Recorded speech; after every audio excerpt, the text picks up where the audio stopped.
মানুষের চোখের অশ্রু, অসংখ্য অগণিত মানুষের কলিজা ছেঁড়া তাদের কান্না, আর্তনাদ আমাদেরকে এই বিষয়ে আরো কিছু পদক্ষেপ নিতে বাধ্য করছে। তো ইনশাল্লাহ আমরা সেই বিষয়গুলি নিয়ে কাজ করছি।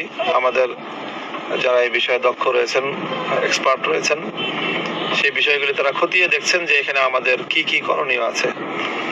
আমরা যেটা গতকালকে অভিযোগ দায়ের করেছি এবং পরিষ্কার বলেছি যে এক দেশে একই শহরে দুই আইন, এটা কোনোভাবেই চলতে পারে না। ঢাকা ৮ আসনে এক আইন চলবে, ঢাকা 13 আসনে আর এক আইন চলবে।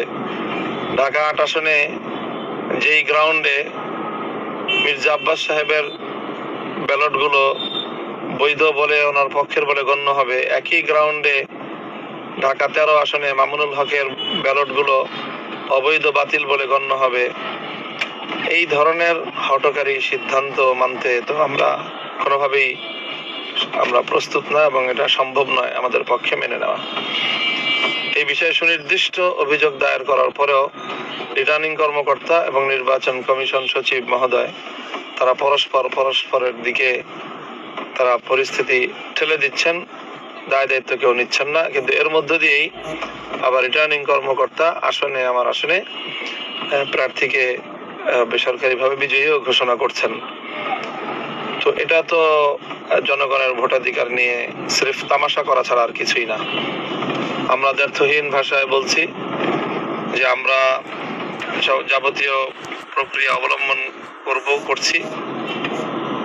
এই সময়টা আমরা খুব তাড়াতাড়ি সমস্ত ডকুমেন্টস এবং মাঠ পর্যায় থেকে সকল তথ্যগুলো সংগ্রহ করছি। এই সংগ্রহ করতে আমাদেরকে একটু সময় নিতে হচ্ছে। কালকে সকলেই ক্লান্ত, শ্রান্ত, বিধ্বস্ত অবস্থায় যার যার জায়গায় রয়েছে। ইতিমধ্যে আমরা তাদের সকলের সাথে কথাবার্তা বলে আমরা আমাদের যে দাবিগুলো, সেই দাবিগুলোকে প্রমাণ সাপেক্ষে, প্রমাণ সহ উপস্থাপনের প্রস্তুতি নিচ্ছি এবং তারপরে আমরা আইনগত সহ আমাদের সকল পর্যায়ের করণীয়গুলো আমরা করবো ইনশাল্লাহ। এবং সেটা নিয়ে বিভিন্ন পরিসরে আমাদের এখানে নির্বাচন কমিটি ছিল, নির্বাচন পরিচালনা কমিটি, সেখানে আলোচনা হয়েছে এবং সেই আলোচনার প্রেক্ষিতে আমাদের প্রস্তুতি পর্ব চলছে। আমরা আইনজীবীদের সাথে মত বিনিময় করেছি। এখন আমরা আমাদের সাংগঠনিক ফোরামে এই বিষয়গুলো নিয়ে আলোচনা করব এবং জোটের যৌথ বৈঠকেও আজকেই এই বিষয়গুলি আলোচনা হয়ে আমি আশা করছি যে রাতের মধ্যে আমরা কোনো একটি চূড়ান্ত সিদ্ধান্তে উপনীত হতে পারবো ইনশাল্লাহ। আমাদের যারা ভালোবেসেছেন, ভোটাধিকার প্রয়োগ করেছেন, যারা